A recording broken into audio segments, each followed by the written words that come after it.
Hi, my name is Farhan and today I'll be discussing the ending of Dragon Ball, the actual ending of the manga by Akira Toriyama, not the 23rd Martial Arts Tournament as it's all one series in the manga, not two separate series as the anime adaptations would have you believe. The ending of Dragon Ball has been rather controversial to put it lightly, having mostly negative reception amongst Dragon Ball fans. Let's examine the common criticisms towards the ending and see whether they hold any weight or substance behind them.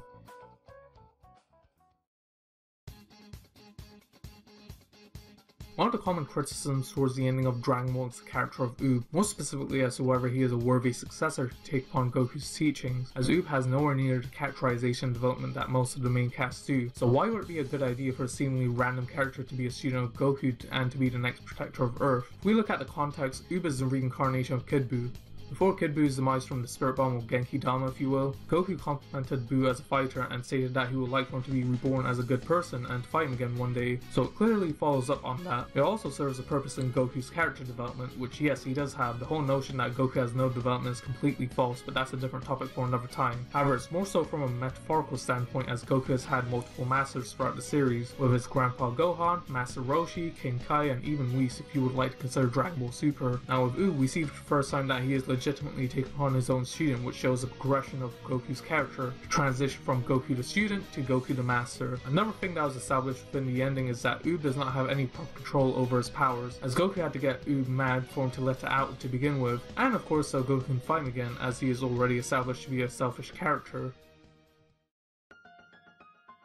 The most common criticism and biggest offender towards the ending is that Goku leaves to train Oob whilst abandoning his family and friends in the process. Allegedly. It may seem to be the case at face value if we're keeping things on the surface level, but we're going to apply the context once again. Now, it was very abrupt given the rather surprised reactions on the characters' faces. However, it does not necessarily mean that Goku abandoned them for good for the sake of training his new student. The thing that gets very overlooked from the fans is that Goku actually stated very clearly that he would visit them every so often, which already debunks the whole notion that Goku abandoned them for good. Even so, the fan base do not seem to be fond of the idea of Goku leaving his family. However, keep in mind that both his sons are no longer children anymore. Gohan is a full-grown adult that has achieved his goals in becoming a scholar whilst also being married to Videl and having their own child in Pan. Goten would ideally be towards the latter years of high school, possibly graduating, so maybe even going to college. Plus, we see that he does not take his training that seriously and is more interested in regular things such as dating girls. So what exactly does his sons need to rely on their father for? They're clearly old enough to take care of themselves and be independent. As for his wife Chi-Chi, this would be more of a fair argument as he is her husband, but this should be tame in comparison to dealing with her husband's death twice. Also considering the fact that Goku stated that he'll visit them every so often while he'll be away, so what's the big deal here? With Pan, while it is shown that she gets along very well with her grandfather, however it is not necessarily Goku's job to raise his granddaughter, that would primarily be her parents' responsibility, and as we've already established, Goku stated he would visit them every so often, so it's not as if Pan would not get any opportunities to spend time with her grandfather in the future.